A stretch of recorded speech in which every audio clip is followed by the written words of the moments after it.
Hi hello ನಮಸ್ತೆ, ನಾನು ನಿಮ್ಮ Chaitra Pratap. Welcome back to my YouTube channel. ನೀವೆಲ್ಲ ಚೆನ್ನಾಗಿದ್ದೀರಾ ಅಂತ ಭಾವಿಸ್ತಾ ಇವತ್ತಿನ ವ್ಲಾಗ್ನ ಶುರು ಮಾಡ್ತಾ ಇದ್ದೀನಿ. ಫ್ರೆಂಡ್ಸ್, ಇವತ್ತಿನ ವ್ಲಾಗಲ್ಲಿ ನಾನು ಓವಲ್ ಶೇಪಲ್ಲಿ ಯಾವ ರೀತಿ ಮ್ಯಾಟನ್ನು ಹಾಕೋದು, ಓವಲ್ ಶೇಪ್ ಮ್ಯಾಟ್ ಹಾಕ್ಲಿಕ್ಕೆ ಅಂದರೆ ಬೇಸ್ ಏನಿದೆ, ತಳ ಯಾವ ರೀತಿ ಎತ್ತೋದು ಅನ್ನೋದನ್ನ ಇವತ್ತಿನ ವಿಡಿಯೋದಲ್ಲಿ ನಾನು ನಿಮ್ಮೊಟ್ಟಿಗೆ ಶೇರ್ ಮಾಡ್ತಾ ಇದ್ದೀನಿ. ಸೊ ಎಲ್ಲೂ ಸಹ ವಿಡಿಯೋನ ಸ್ಕಿಪ್ ಮಾಡಬೇಡಿ. ನೀವೇನಾದರೂ ಸ್ಕಿಪ್ ಮಾಡಿದ್ರೆ ನಿಮಗೆ ಅರ್ಥ ಆಗೋದಿಲ್ಲ. ಹಾಗಾಗಿ ವಿಡಿಯೋನ ಕಂಪ್ಲೀಟ್ ಆಗಿ ನೋಡಿ ಅಂತ ಹೇಳ್ತಾ, ಹಾಗೆ ಹೊಸದಾಗಿ ಯಾರು ನನ್ನ ಚಾನಲ್ನ ನೋಡ್ತಿದ್ದೀರಾ ದಯವಿಟ್ಟು ಚಾನಲ್ನ ಸಬ್ಸ್ಕ್ರೈಬ್ ಮಾಡ್ಕೊಂಡು ನೋಡಿ ಅಂತ ಹೇಳ್ತಾ ಇವತ್ತಿನ ವಿಡಿಯೋನ ಶುರು ಮಾಡ್ತಾ ಇದ್ದೀನಿ. ಅದಕ್ಕೂ ಮುಂಚೆ ರೌಂಡ್ ಶೇಪಲ್ಲಿ ಯಾವ ರೀತಿ ಮ್ಯಾಟ್ ಹಾಕೋದು, ಮ್ಯಾಟ್ ಹಾಕಲಿಕ್ಕೆ ಸ್ಯಾರಿನ ಯಾವ ರೀತಿ ಟೇರ್ ಮಾಡಬೇಕು ಅಂದರೆ ಹರ್ಕೊಬೇಕು ಅನ್ನೋದನ್ನೆಲ್ಲ ನಾನು ಸ್ಟೆಪ್ 1 ಸ್ಟೆಪ್ 2 ನಲ್ಲಿ ತೋರಿಸ್ಕೊಟ್ಟಿದ್ದೀನಿ. ಇನ್ನೂ ಯಾರೆಲ್ಲ ನೋಡಿಲ್ಲ ದಯವಿಟ್ಟು ಆ ವಿಡಿಯೋನ ನೋಡಿ ಅಂತ ಹೇಳ್ತಾ ಇವತ್ತಿನ ವಿಡಿಯೋನ ಶುರು ಮಾಡ್ತಾ ಇದ್ದೀನಿ. ಫ್ರೆಂಡ್ಸ್, ಈಗ ನೋಡಿ ಓವಲ್ ಶೇಪಲ್ಲಿ ಯಾವ ರೀತಿ ಮ್ಯಾಟನ್ನ ಹಾಕೋದು ಅನ್ನೋದನ್ನು ನಾನು ನಿಮಗೆ ತೋರಿಸ್ಕೊಡ್ತಾ ಇದ್ದೀನಿ. ತುಂಬ ಈಸಿ ಇರುತ್ತೆ, ಇದು ಸ್ವಲ್ಪ ಬೇಗನೆ ಆಗಿಬಿಡುತ್ತೆ. ನೋಡಿ, ಯಾವುದೇ ಶೇಪಲ್ಲಿ ಮ್ಯಾಟನ್ನು ಹಾಕಿದ್ರೂ ಮೊದಲಿಗೆ ನಾವು ಈ ತುದಿ ಏನಿರುತ್ತೆ ಅಂದರೆ ಎಡ್ಜಲ್ಲಿ ಒಂದು ಗಂಟನ್ನು ಹಾಕೊಬೇಕು, ನಾಟನ್ನು ಹಾಕೊಬೇಕು. ನೋಡಿ ಈ ರೀತಿ ಸ್ವಲ್ಪ ಎಣೆ ಚೇಂಜ್ ಆಗುತ್ತೆ, ನೀಟಾಗಿ ಅಬ್ಸರ್ವ್ ಮಾಡಿ. ನೋಡಿ ಈ ಥರ ಟೈಟಾಗಿ ಗಂಟನ್ನು ಹಾಕೊಂಡಾದ್ಮೇಲೆ ನೋಡಿ ಈ ರೀತಿ ರೋಲಿಂಗ್ ಮಾಡ್ಕೊಳ್ಳಿ. ಸೇಮ್ ಇದೆಲ್ಲ ನಾನು ಫಸ್ಟ್ ಸ್ಟೆಪ್ಪಲ್ಲೇ ತೋರಿಸ್ಕೊಟ್ಟಿದ್ದೀನಿ ನಾನು ನಿಮಗೆ. ನೋಡಿ ಈ ರೀತಿ ಸ್ವಲ್ಪ ಲೂಸಾಗಿ ಹಾಕ್ತಾ ಹೋಗೋಣ. ಇದು ಒಂದು 22 ಎಣೆ ಹಾಕೊಬೇಕಾಗುತ್ತೆ ಎಣಿಸ್ದಂಗೆ. ನೋಡಿ ಈಗ 1 ಎಣೆ ಆಯಿತು, 2,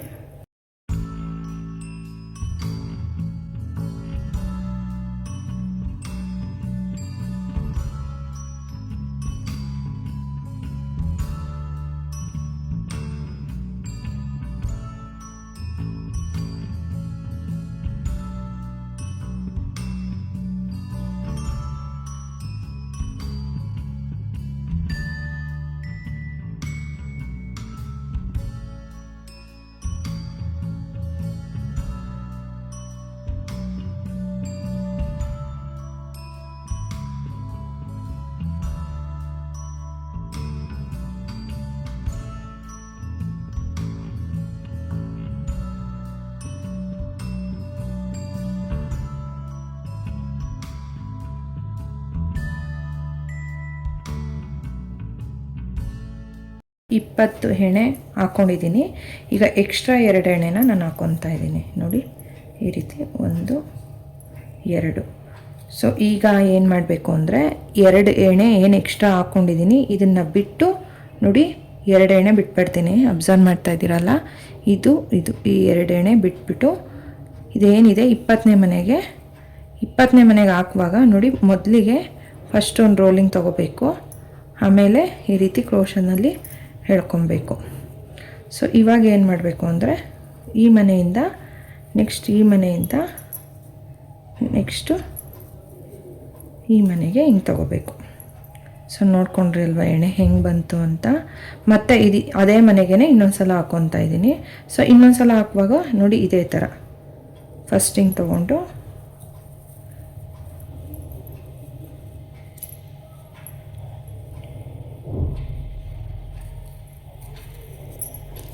ನೋಡಿ ಆಮೇಲೆ ಈ ರೀತಿ ಹಾಕ್ಕೊಬೇಕು.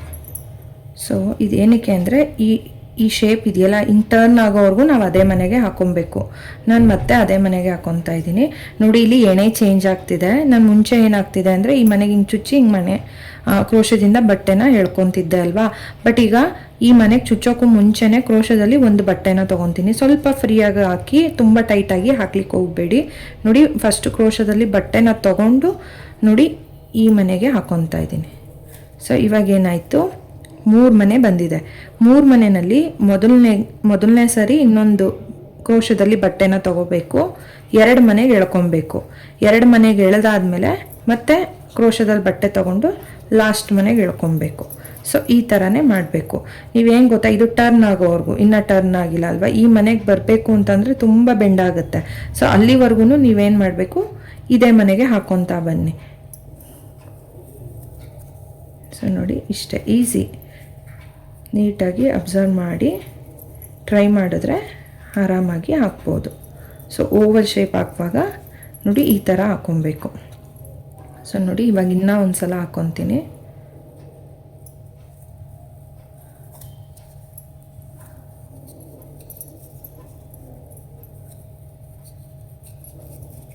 ನೋಡಿ ಈ ಥರ ನೋಡಿ ಇವಾಗ ಈ ಶೇಪ್ ಬಂದಿದೆ ಅಲ್ವಾ. ನೋಡಿ ಈ ಓವಲ್ ಶೇಪ್ ಇವಾಗ ಹಿಂಗೆ ಬಂದಿದೆ. ಸೊ ಇವಾಗ ಏನು ಮಾಡೋಣ ಅಂದರೆ ಸೇಮ್ ನೋಡ್ತಾ ಇದ್ದೀರಲ್ಲ, ಈಗ ಎಲ್ಲ ಮನೆಗೂ ಮಾಮೂಲಿ ಒಂದೊಂದು ಸಲನೇ ನಾವು ಹಾಕ್ಕೊಳ್ತಾ ಹೋಗೋಣ. ತೋರಿಸ್ತೀನಿ ನೋಡಿ. ಮೊದಲಿಗೆ ಈಗ ಎಣ್ಣೆ ಚೇಂಜ್ ಆಗಿಬಿಡುತ್ತೆ, ಪೂರ್ತಿಯಾಗಿ ಎಣ್ಣೆ ಚೇಂಜ್ ಆಗುತ್ತೆ. ಇದು ಒಂದು ಲೇಯರ್ ಮಾತ್ರ ನಾವು ಈಗ ಹಳೆ ಮ್ಯಾಟ್ಗಳನ್ನೆಲ್ಲ ನಾನು ಯಾವ ರೀತಿ ತೋರಿಸಿದ್ದೀನಿ ಅದೇ ಥರನೇ ಹಾಕ್ಕೊಬೇಕು. ಬಟ್ ಇದು ಓವಲ್ ಶೇಪ್ ಅಂತ ಬಂದಾಗ ಮೊದಲನೇ ಲೈನೆಲ್ಲ ಈ ಥರ ಹಾಕ್ಕೊಂಡು ನೆಕ್ಸ್ಟು ಎಣ್ಣೆನ ಚೇಂಜ್ ಮಾಡ್ಕೊಬೇಕು. ಯಾವ ಥರ ಅಂದರೆ ಮೊದಲಿಗೆ ಕ್ರೋಶದಲ್ಲಿ ಬಟ್ಟೆನ ತಗೊಂಡು ಅದ ನಂತರ ಪಕ್ಕದಲ್ಲಿರೋ ಮನೆಗೆ ಹಾಕ್ಕೊಬೇಕು. ಕ್ರೋಶದಲ್ಲಿ ಬಟ್ಟೆನ ಎಳ್ಕೊಬೇಕು. ಸೊ ನೋಡಿ ಮತ್ತೆ ಕ್ರೋಶಕ್ಕೆ ಬಟ್ಟೆನ ತಗೊಂಡು 2 ಮನೆ ದಾಟಿಸ್ಬೇಕು. 2 ಮನೆ ದಾಟಿಸಾದ್ಮೇಲೆ ಮತ್ತೆ ಕ್ರೋಶಕ್ಕೆ ಬಟ್ಟೆನ ತಗೊಂಡು ಉಳಿದಿರೋ ಇನ್ನೊಂದು ಮನೆ ಲಾಸ್ಟ್ ಮನೆಗೆ ಹಾಕ್ಕೊಬೇಕು. ಸೊ ನೋಡಿ ಈ ಥರ ಹಾಕ್ಕೊತಾ ಬರಬೇಕು. ಆವಾಗ ಮ್ಯಾಟು ಬೇಗನೂ ಆಗುತ್ತೆ, ಬೇಗ ಬೇಗ ಹಾಕ್ಬಿಡ್ಬೋದು.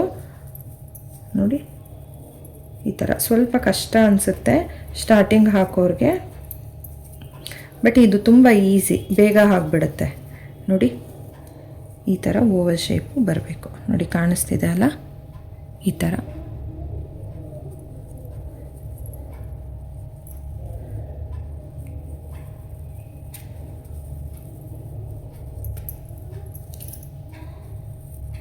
ನೋಡಿ 2 ಮನೆ ದಾಟಿಸ್ಕೊಳ್ಳಿ.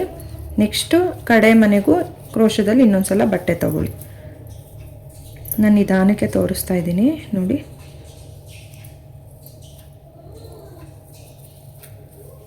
ಸ್ವಲ್ಪ ಫ್ರೀಯಾಗಿ ಹಾಕಿ, ತುಂಬ ಟೈಟಾಗಿ ಎಳೆದು ಹಾಕ್ಲಿಕ್ಕೆ ಹೋಗಬೇಡಿ. ಅವಾಗ ಏನಾಗುತ್ತೆ, ಹಾಕ್ಲಿಕ್ಕೆ ನಿಮಗೆ ಕಷ್ಟ ಆಗುತ್ತೆ ಅಷ್ಟೇನೆ. ನೋಡಿ ಈ ರೀತಿ ಬರಬೇಕು.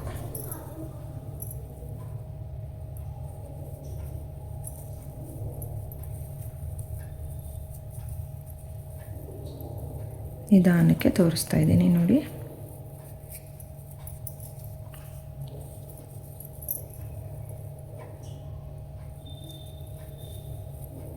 ಸ್ವಲ್ಪ ಇದೊಂದು ಮನೆ ಗ್ರಿಪ್ಸಾಗಿ ಸಿಗೋವರೆಗೂ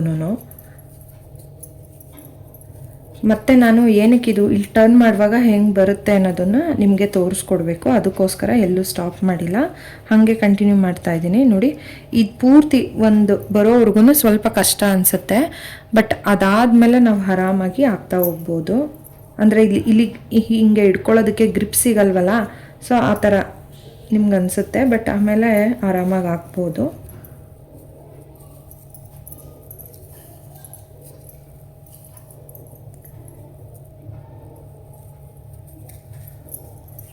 ಒಂದೇ ಥರ ಶೇಪಲ್ಲಿ ಹಾಕಲಿಕ್ಕೆ ಇಂಟ್ರೆಸ್ಟ್ ಬರೋದಿಲ್ಲ ಅನ್ನೋರು ನೋಡಿ ಈ ಥರ ಬೇರೆ ಬೇರೆ ಶೇಪಲ್ಲೆಲ್ಲ ಮ್ಯಾಟನ್ನು ಹಾಕ್ಬೋದು. ತುಂಬ ಚೆನ್ನಾಗಿ ಬಾಳಿಕೆ ಬರುತ್ತೆ, ಈಸಿಯಾಗಿ ಹಾಕ್ಬೋದು. ಇದು ಸ್ವಲ್ಪ ಬೇಗನೆ ಆಗಿಬಿಡುತ್ತೆ ಮ್ಯಾಟು, ಯಾಕೆಂದರೆ ಎಣ್ಣೆ ಎತ್ತೆತ್ರಕ್ಕೆ ಬರ್ತಿದೆ ಅಲ್ವಾ, ನೀವು ನೋಡ್ತಾ ಇರ್ಬೋದು. ನಾನು ತೋರಿಸ್ತೀನಿ ನೋಡಿ. ಆಗಲೇ ಇಷ್ಟು ಹೈಟ್ ಆಗಿದೆ. ಮಾಮೂಲಿ ಜಡೆ ಎಣಿತೀವಿ ಅಂತಂದರೆ ಇಷ್ಟೇ ಬರೋದು. ಅಲ್ಲಿಗೆ ಹತ್ತತ್ರ ನಾವು 2 ರೌಂಡ್ ಒಟ್ಟೊಟ್ಟಿಗೆ ಹಾಕ್ದಾಗೆ ಬರುತ್ತದು ನೋಡಿ. ಯಾವ ಮನೆಯೂ ಮಿಸ್ ಮಾಡಬೇಡಿ, ಎಲ್ಲ ಮನೆಗೂ ಹಾಕಲೇಬೇಕು. ಮತ್ತು ಒಂದೊಂದು ಸಲನೇ ಹಾಕಬೇಕು.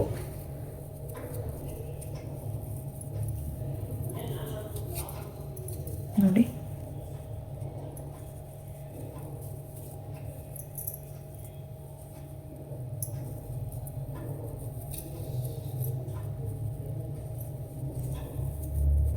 ಎರಡು ಮನೆ ಆದಮೇಲೆ ಕಡೆ ಮನೆಗೆ ಮತ್ತೆ ಕ್ರೋಶದಲ್ಲಿ ಬಟ್ಟೆ ತೊಗೊಂಡು ಎಳ್ಕೋಬೇಕು. ಗಂಟು ನೀಟಾಗಿ ಬೀಳೋದ್ರಿಂದ ಚೆನ್ನಾಗಿ ಬಾಳಿಕೆ ಬರುತ್ತೆ ಮ್ಯಾಟು. ಸುಮಾರು ವರ್ಷಗಳ ಕಾಲ ನಾವು ಯೂಸ್ ಮಾಡ್ಬೋದು ನೋಡಿ, ಈಸಿ. ಸೊ ಈ ಎಡ್ಜಿಗೆ ಬಂದಾಗ ಸ್ವಲ್ಪ ಚೇಂಜಸ್ ಆಗುತ್ತೆ, ಯಾವ ಥರ ಅಂತ ಹೇಳ್ತೀನಿ. ಎಲ್ಲೂ ವಿಡಿಯೋನ ಸ್ಕಿಪ್ ಮಾಡಬೇಡಿ, ನಿಮಗೆ ಅರ್ಥ ಆಗೋದಿಲ್ಲ. ವಿಡಿಯೋ ಸ್ಕಿಪ್ ಮಾಡಿ ನೋಡಿದ್ರೆ ಹೇಗೆ ಹಾಕಿದ್ವಿ ಅನ್ನೋದು ಕಂಪ್ಲೀಟಾಗಿ ನಿಮಗೆ ಗೊತ್ತಾಗೋದೇ ಇಲ್ಲ. ಸೊ ನೋಡಿ ಹೀಗೆ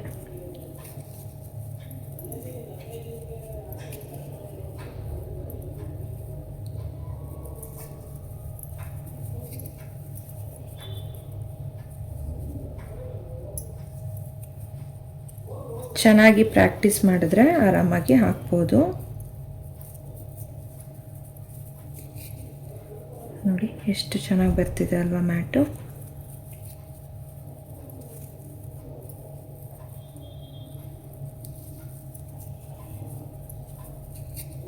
ನೋಡಿ ಇಷ್ಟ.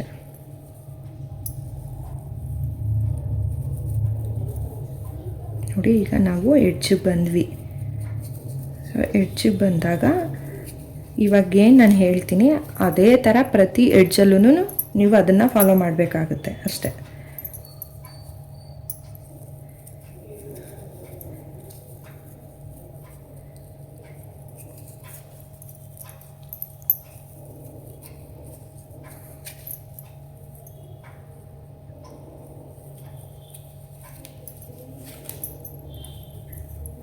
ಸೀರೆ ಹರಿಯೋದು ಯಾವ ಥರ ಮೊದಲನೇ ಸ್ಟೆಪ್ಪಲ್ಲಿ ತೋರಿಸ್ಕೊಟ್ಟಿದ್ದೀನಿ. ನೆಕ್ಸ್ಟು ರೌಂಡ್ ಶೇಪಲ್ಲಿ ಮ್ಯಾಟನ್ನು ಹಾಕೋದು ಯಾವ ಥರ ಅನ್ನೋದು ಸೆಕೆಂಡ್ ಸ್ಟೆಪ್ಪಲ್ಲಿ ತೋರಿಸ್ಕೊಟ್ಟಿದ್ದೀನಿ. ಇದೇನಿದೆ ಮೂರನೇ ಸ್ಟೆಪ್ಪಲ್ಲಿ ಓವಲ್ ಶೇಪ್ ಹಾಕೋದನ್ನು ತೋರಿಸ್ಕೊಡ್ತಾ ಇದ್ದೀನಿ. ಸೊ ನೀವು ಸ್ಟಾರ್ಟಿಂಗಿಂದ ನೋಡಬೇಕು ಅಂದರೆ ಸ್ಟೆಪ್ 1 ಸ್ಟೆಪ್ 2 ಅಂತ ಪ್ಲೇಲಿಸ್ಟಲ್ಲೇ ಮಾಡಿದ್ದೀನಿ, ನೀವು ಚೆಕ್ ಮಾಡಿ. ಸೊ ನೋಡಿ ಇವಾಗ ಇನ್ನೂ ಒಂದು ಮನೆಗೆ ಹಾಕಬೇಕು.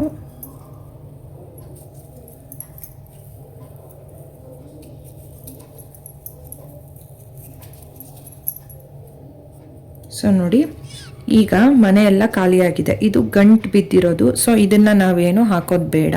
ಸೊ ಇವಾಗ ಏನು ಮಾಡಬೇಕು ಅಂದರೆ ಇದು ಇಲ್ಲಿ ಟರ್ನ್ ಆಗೋವರೆಗೂ ನಾವು ಇದೇನು ಕಾಣಿಸ್ತಿದೆ ಈ ಲಾಸ್ಟ್ ಮನೆ ಇದಕ್ಕೆ ಹಾಕ್ತಾ ಇರಬೇಕು. ಅಂದರೆ ಇದು ಪೂರ್ತಿಯಾಗಿ ಟರ್ನ್ ಆಗೋದಕ್ಕೆ ಮನೆಗಳು ಬೇಕಲ್ವಾ, ಹೆಚ್ಚಿನ ಮನೆಗಳು ಬೇಕಾಗುತ್ತೆ. ಹಾಗಾಗಿ ನಾನು ಇದೇ ಮನೆಗೆ ಹಾಕೊತೀನಿ. ನೋಡಿ ಎಷ್ಟು ಸಲ ಹಾಕಬೇಕಾಗುತ್ತೆ ಅನ್ನೋದು ನನಗೂ ಒಂದು ಐಡಿಯಾ ಇಲ್ಲ. ಟರ್ನ್ ಆಗೋವರೆಗೂ ನಾನು ಹಾಕ್ತಾನೆ ಇರ್ತೀನಿ. ಸೊ ಈ ಥರ ಇದನ್ನು ಪ್ರತಿ ಎಡ್ಜಸಲ್ಲೂ ಟರ್ನಿಂಗ್ಸಲ್ಲೂ ನೀವು ಫಾಲೋ ಮಾಡಲೇಬೇಕು. ಓಕೆನಾ?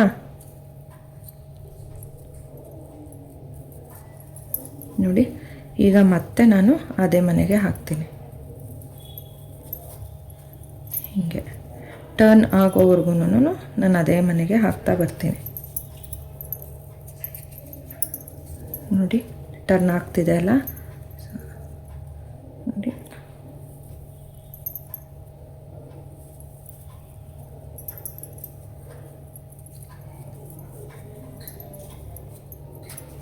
ನೋಡಿ ಟರ್ನ್ ಆಗ್ತಿದೆ. ಸೊ ಮತ್ತೆ ಅದೇ ಮನೆಗೆ ಹಾಕ್ತೀನಿ. ಸ್ವಲ್ಪ ಫ್ರೀಯಾಗಿ ಟರ್ನ್ ಆಗಬೇಕದು, ಟೈಟಾಗಿ ಎಳ್ದಂಗೆ ಟರ್ನ್ ಆಗಬಾರ್ದು. ನೋಡಿ ಬಂತಲ್ವಾ?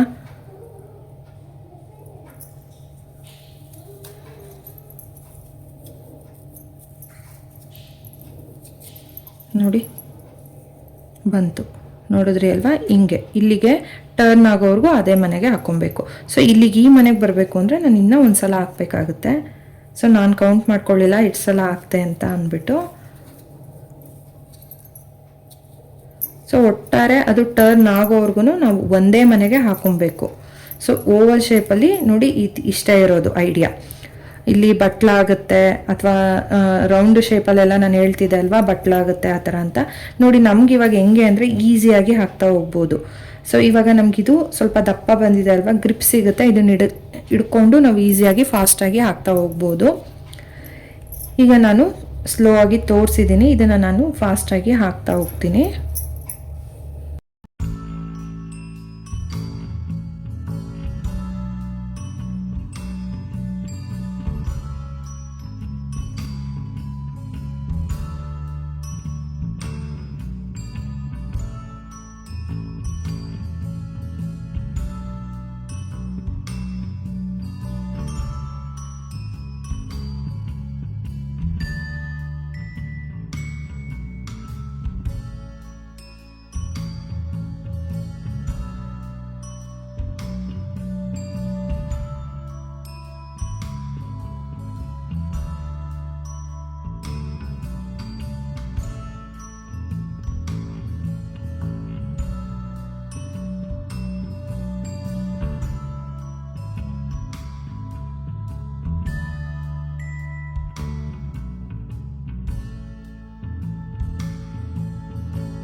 ನೋಡಿದ್ರಲ್ಲ, ಇಲ್ಲೂ ಅಷ್ಟೇ ಈ ಟರ್ನಿಂಗ್ಸಲ್ಲಿ ನಾವೇನು ಮಾಡ್ಕೊಬೇಕು, ಹಾಕಿರೋ ಮನೆಗೆ ಒಂದು 2-3 ಸಲ ಹಾಕೊಬೇಕಾಗುತ್ತೆ. 2 ಸಲಗಿನ ಜಾಸ್ತಿನೇ ಹಾಕೊಬೇಕಾಗುತ್ತೆ. ಯಾಕಂದರೆ ಈ ಟರ್ನ್ ಆಗೋ ಜಾಗದಲ್ಲಿ ಮನೆಗಳ ಸಂಖ್ಯೆ ನಮಗೆ ಜಾಸ್ತಿ ಬೇಕಾಗುತ್ತೆ. ಅಕಸ್ಮಾತ್ ಇಲ್ಲಿ ಏನು ಗೊತ್ತಾ, ಇಲ್ಲೂ ಅಷ್ಟೇ ಏನೋ ಫುಲ್ ಹಿಂಗೆ ಬಗ್ತಿದೆ ಅಂದಾಗ ಹಾಕಿರೋ ಮನೆಗೆ 1 ಅಥವಾ 2 ಸಲ ಎಕ್ಸ್ಟ್ರಾ ಹಾಕೊಳ್ಳಿ. ಅಥವಾ ತುಂಬ ಹತ್ತತ್ರಕ್ಕೆ ಬರ್ತಿದೆ ಅಂತ ಅಂದಾಗ ಒಂದು ಮನೆ ಬಿಟ್ಟು ಒಂದು ಮನೆ ಹಾಕೊಬೇಕಾಗುತ್ತೆ. ಬಟ್ ಈ ಶೇಪಲ್ಲಿ ಜಾಸ್ತಿ ಒಂದು ಮನೆ ಬಿಟ್ಟು ಒಂದು ಮನೆ ಹಾಕೋ ಥರ ನಮಗೇನೋ ಬರೋದಿಲ್ಲ. ಬಟ್ ಆದರೆ ಹಾಕಿರೋ ಮನೆಗೆ 2-3 ಸಲ ಹಾಕ್ಕೊಳ್ಳೋ ಅಂಥ ಚಾನ್ಸಸ್ ಜಾಸ್ತಿ ಬರುತ್ತೆ. ಸೊ ಇದಿಷ್ಟು ಮೈಂಡಲ್ಲಿದ್ದರೆ ಸಾಕು. ನೋಡ್ತಾ ಇದ್ದೀರಲ್ಲ ಎಷ್ಟು ಚೆನ್ನಾಗಿ ಬರ್ತಿದೆ ಮ್ಯಾಟು ಅಂತ ಹೇಳಿ, ತುಂಬ ನೀಟಾಗಿ ಬರುತ್ತೆ ನೋಡಿ. ಇಲ್ಲಿಂದ ಇಲ್ಲಿವರೆಗೂ ನಾವು ಆರಾಮಾಗಿ ಎಲ್ಲ ಮನೆ ಪಕ್ಕ ಪಕ್ಕ ಹಾಕೊಂಡು ಹೋಗ್ಬೋದು. ಸೊ ಈ ಕಾರ್ನರ್ಗೆ ಬರ್ತಿದ್ದಾಗೆ ನಾವೇನು ಮಾಡಬೇಕು, ಹಾಕಿರೋ ಮನೆಗೆ 2-3 ಸಲ ಹಾಕ್ಕೊತ ಇಲ್ಲಿಂದ ಇಲ್ಲಿವರೆಗೂ ಎಲ್ಲ ಮನೆಗಳಿಗೂ ಒಂದು 2-3 ಸಲ ಹಾಕ್ಕೊತ ಇಲ್ಲಿಗೆ ಬಂದಮೇಲೆ ಒಂದೇ ಲೆವೆಲ್ಗೆ ನಿಂತ್ಕೊಳ್ಳುತ್ತಲ್ಲ, ಆವಾಗ ನಾವು ಕಂಟಿನ್ಯೂಸ್ ಆಗಿ ಒಂದೊಂದು ಮನೆಗೆ ಒಂದೊಂದು ಸಲ ಹಾಕ್ಕೊತ ಹೋಗ್ಬೋದು. ಸೊ ಓವಲ್ ಶೇಪಲ್ಲಿ ಇಷ್ಟೇ. ಬೇಸ್ ಏನಿರುತ್ತೆ ಅದು ನಾವು ನೀಟಾಗಿ ಮಾಡ್ಕೊಬೇಕಾಗುತ್ತೆ. ಬೇಸ್ ಏನಾದರೂ ಚೆನ್ನಾಗಿ ಬರಲಿಲ್ಲ ಅಂತ ಅಂದರೆ ಓವರಾಲ್ ಮ್ಯಾಟು ಪೂರ್ತಿಯಾಗಿ ಹಾಳಾಗುತ್ತೆ, ಅಷ್ಟು ನೀಟಾಗಿ ಬರೋದಿಲ್ಲ. ಸೊ ಇದನ್ನು ನಾನು ಕಂಟಿನ್ಯೂ ಮಾಡ್ತಾ ಹೋಗ್ತೀನಿ.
ನೋಡಿ ಇವಾಗ ಮ್ಯಾಟು ಮುಗಿಯೋ ಸ್ಟೇಜಿಗೆ ಬಂದಿದೆ. ಒಂದು ಸೀರೆನಲ್ಲಿ ಇಷ್ಟಾಗಿದೆ ಮ್ಯಾಟು. ಸೊ ಇವಾಗ ನಾವೇನಂದರೆ ಒಂದು ಸೀರೆನಲ್ಲಿ ಇಷ್ಟೇ ಆಗಿರೋದು. ನಮಗೆ ಇನ್ನೂ ಸ್ವಲ್ಪ ಅಗಲ ಬೇಕು ಅಂತ ಅಂದರೆ ಈ ಎಡ್ಜ್ಗೆ ಇನ್ನೊಂದಷ್ಟು ಬಟ್ಟೆನ ನಾವೇನು ಕಟ್ ಮಾಡ್ಕೊಂಡಿರ್ತೀವಿ ಅದನ್ನು ಗಂಟು ಹಾಕ್ಕೊಂಡು ಇದನ್ನು ಹಂಗೆ ಕಂಟಿನ್ಯೂ ಮಾಡ್ಬೋದು. ಅಂದರೆ ಅಮ್ಮಮ್ಮ ಅಂದರೆ ಇನ್ನೊಂದು 3 ರೌಂಡು ಅಥವಾ 4 ರೌಂಡ್ ಹಾಕಿದ್ರೆ ಸ್ವಲ್ಪ ಇನ್ನೂ ದೊಡ್ಡದಾಗಿ ಕಾಣಿಸುತ್ತೆ. ಸೊ ನಾವು ಏನಾದರೂ ಕಲ್ತ್ಕೊಂಡಿದ್ದೀವಿ ಅಂತ ಅಂದರೆ ನಮ್ಗೆ ಯಾವ ಸೈಜಲ್ಲಿ ಬೇಕಾಗುತ್ತೋ ಆ ಸೈಜಲ್ಲಿ ಹಾಕೋಬೋದು, ಅಥವಾ ಇಷ್ಟೇ ಸಾಕು ಅಂದರೆ ಇಷ್ಟಕ್ಕೆ ಸ್ಟಾಪ್ ಮಾಡ್ಬೋದು, ಅಥವಾ ಮೀಡಿಯಮ್ ಸೈಜ್ ಇರಲಿ ಅಂದರೆ ಅಷ್ಟಕ್ಕಾದರೂ ಹಾಕೋಬೋದು, ಅಥವಾ ಇನ್ನೂ ಸ್ವಲ್ಪ ದೊಡ್ಡದಾಗಿ ಬರಲಿ ಮೇನ್ ಡೋರ್ ಮ್ಯಾಟು ಅಂದರೆ ನಾವು ಇನ್ನೂ ಸ್ವಲ್ಪ ಅಗಲವಾಗಿ ಹಾಕೊಬೋದು. ಒಟ್ಟಾರೆ ಇವತ್ತಿನ ವ್ಲಾಗಲ್ಲಿ ಏನಂದರೆ ಓವಲ್ ಶೇಪಲ್ಲಿ ಯಾವ ರೀತಿ ಹಾಕೋದು, ಬೇಸ್ ಏನಿದೆ ತಳ ಎತ್ತೋದು ಯಾವ ರೀತಿ ಅನ್ನೋದನ್ನು ನಾನು ನಿಮಗೆ ತೋರಿಸ್ಕೊಟ್ಟಿದ್ದೀನಿ. ಸೊ ಇವಾಗ ಇದನ್ನು ಇಷ್ಟೇ ಇದೆ ಬಟ್ಟೆ. ಸೊ ಇದನ್ನು ಎಂಡ್ ಮಾಡೋದು ಯಾವ ಥರ ಮ್ಯಾಟು ಅನ್ನೋದನ್ನು ನೋಡೋಣ. ಸೊ ನೋಡಿ, ಇನ್ನೊಂದು ಸ್ವಲ್ಪ ಬಟ್ಟೆ ಇದೆ ಅಲ್ವಾ, ಸೇಮ್ ನಾನು ಎಣ್ಣೆ ಯಾವ ಥರ ಹೇಳ್ಕೊಟ್ಟಿದ್ದೀನಿ ಹಾಗೆ ಹಾಕ್ಕೊಳ್ಳಿ. ಸೊ ಇಷ್ಟಿದೆ ಅನ್ನೋ ಟೈಮಲ್ಲಿ ಏನು ಮಾಡಿ, ನಾರ್ಮಲಾಗಿ ಎಣ್ಣೆ ನಾನು ಇನ್ನೊಂದು ಸ್ಟೆಪ್ 2ನಲ್ಲಿ ತೋರಿಸ್ಕೊಟ್ಟಿದ್ದೀನಲ್ಲ ಆ ಥರನೇ ಹಾಕ್ಕೊಬೇಕು. ಅಂದರೆ ನೋಡಿ ಈ ಥರ ಇಲ್ಲಿಗೆ ಫಸ್ಟ್ ಬಟ್ಟೆ ತೊಗೊತಾ ಇದ್ವಿ ಅಲ್ವಾ, ಅದು ಬೇಡ. ಸೊ ಈ ಥರ ತಗೊಂಡು ಸೊ ನೋಡಿ ಗಂಟನ್ನು ಹಾಕ್ಕೊಂಬಿಡಿ. ಈ ರೀತಿ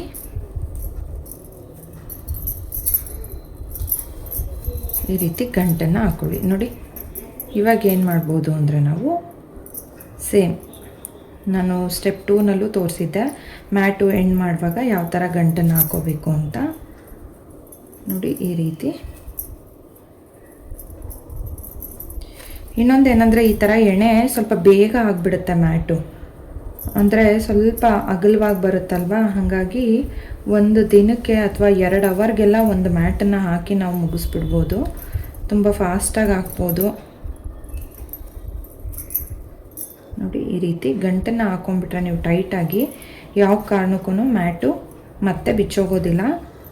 ತುಂಬ ದಿನಗಳ ಕಾಲ ನಾವು ಯೂಸ್ ಮಾಡ್ಬೋದು, ದಿನ ಅನ್ನೋಕ್ಕಿಂತ ವರ್ಷಗಳ ಕಾಲ ಯೂಸ್ ಮಾಡ್ಬೋದು. ಕಮ್ಮಿ ಅಂದ್ರೂ ಒಂದು 5 ವರ್ಷ ಅಂತೂ ನೀವು ಯೂಸ್ ಮಾಡ್ಬೋದು. ನಾವೇ ಎಸೆಯೋವರೆಗೂ ಮ್ಯಾಟು ನಮ್ಮ ಮನೆಯಲ್ಲಿ ಇದ್ದೇ ಇರುತ್ತೆ. ತುಂಬ ಹಳೇದಾಗಿದೆಯಪ್ಪ ಬೇಡ ಬೇರೆದು ತೊಗೊಳ್ಳೋಣ ಅನ್ನೋ ಟೈಮಲ್ಲಿ ಅಷ್ಟೇ ನಾವು ಚೇಂಜಸ್ ಮಾಡಬೇಕು. ಅದು ಬಿಟ್ಟರೆ ಅಲ್ಲಿವರೆಗೂ ನಾವು ಯೂಸ್ ಮಾಡ್ಕೋಬೋದು ಮ್ಯಾಟು. ಅಷ್ಟು ಚೆನ್ನಾಗಿ ಬಾಳಿಕೆ ಬರುತ್ತೆ ಈ ರೀತಿ ಕ್ರೋಶದಲ್ಲಿ ಹಾಕೋ ಅಂಥ ಮ್ಯಾಟು. ನೋಡಿ ಈ ರೀತಿ ಹಾಕ್ಕೊಂಡು ಎಂಡ್ ಮಾಡಿ ಮ್ಯಾಟನ್ನು. ಸೊ ನೋಡಿದ್ರಲ್ಲ, ಎಲ್ಲೂ ಸಹ ಬಟ್ಲು ಥರ ಆಗಿಲ್ಲ, ಎಲ್ಲೂ ನರಿಗೆ ಥರ ಬಂದಿಲ್ಲ, ಎಷ್ಟು ನೀಟಾಗಿ ಬಂದಿದೆ ಅಂತ. ಸೊ ಒಂದು ಸೀರೆನಲ್ಲಿ ಆಗಿರೋದು ಇಷ್ಟೇ. ನಾನು ಆಗಲೇ ಹೇಳ್ದಂಗೆ ಇನ್ನೂ ಸ್ವಲ್ಪ ಅಗಲ ಬೇಕು ಅಂತ ಅಂದರೆ ನೀವು ಕಂಟಿನ್ಯೂ ಮಾಡ್ಬೋದು. ನೋಡಿ ಇಲ್ಲಿಗೆ ಎಂಡ್ ಮಾಡಿದ್ದೀನಿ, ಇಲ್ಲಿ ಕಾಣಿಸ್ತಿದೆ ಅಲ್ವಾ. ಸೊ ಇದು ನೋಡ್ಬೋದು ನೀವು, ಹತ್ತತ್ರ 1.5 ಇಂಚಷ್ಟು ಅಗಲವಾಗಿ ಬರುತ್ತೆ. ನಾನು ಇವಾಗ ತೋರಿಸ್ಕೊಂಡಿರೋ ಅಂಥ ಎಣ್ಣೆ 1.5 ಇಂಚಷ್ಟು ಅಗಲ ಬರುತ್ತೆ. ಬಟ್ ನಾನು ಮುಂಚೆ ತೋರಿಸ್ತಾ ಇದ್ದಿದ್ದು ಒಂದು ಅರ್ಧ ಇಂಚಷ್ಟು ಬರುತ್ತೆ. ಅದಕ್ಕೋಸ್ಕರನೇ ಆ ಮ್ಯಾಟ್ ಹಾಕಲಿಕ್ಕೆ ಅಷ್ಟು ಟೈಮ್ ತೊಗೊಳುತ್ತೆ. ಈ ಥರ ಎಣ್ಣೆ ಹಾಕೋದ್ರಿಂದ ಬೇಗನೆ ಹಾಕ್ಬಿಡ್ಬೋದು, ಬೇಗ ಕಂಪ್ಲೀಟ್ ಆಗಿಬಿಡುತ್ತೆ ಮ್ಯಾಟು. ಸೊ ಈಗ ಈ ಒಂದು ವಿಡಿಯೋನ ನೀವೆಲ್ಲ ಪೂರ್ತಿಯಾಗಿ ನೋಡಿದ್ದೀರಾ ಅಂತ ಭಾವಿಸ್ತೀನಿ. ನಿಮಗೆ ಇಷ್ಟ ಆಗಿದ್ರೆ ದಯವಿಟ್ಟು ಲೈಕ್ ಮಾಡಿ. ಹೊಸದಾಗಿ ಯಾರೆಲ್ಲ ನೋಡ್ತಿದ್ದೀರಾ ನನ್ನ ಚಾನಲ್ನ ಸಬ್ಸ್ಕ್ರೈಬ್ ಮಾಡ್ಕೊಂಡು ನೋಡಿ. ಹಾಗೆ ಇಂಟ್ರೆಸ್ಟ್ ಇರೋರು ನನ್ನ ಹಳೆ ವಿಡಿಯೋಸ್ನೂ ಸಹ ವಾಚ್ ಮಾಡಿ ಅಂತ ಹೇಳ್ತಾ ಇಲ್ಲಿಗೆ ಈ ವ್ಲಾಗ್ನ ಎಂಡ್ ಮಾಡ್ತಾ ಇದ್ದೀನಿ. ಮತ್ತೆ ನೆಕ್ಸ್ಟ್ ಸ್ಟೆಪ್ಪಲ್ಲಿ ಬೇರೆ ಶೇಪಲ್ಲಿ ಯಾವ ರೀತಿ ಹಾಕೋದು ಅನ್ನೋದನ್ನು ಆದಷ್ಟು ಬೇಗ ನಿಮ್ಮೊಟ್ಟಿಗೆ ಶೇರ್ ಮಾಡ್ತೀನಿ. ಅಲ್ಲಿವರೆಗೂ ಸಿ ಯು, ಬಾಯ್ ಸ್ನೇಹಿತರೆ, ಥ್ಯಾಂಕ್ ಯು.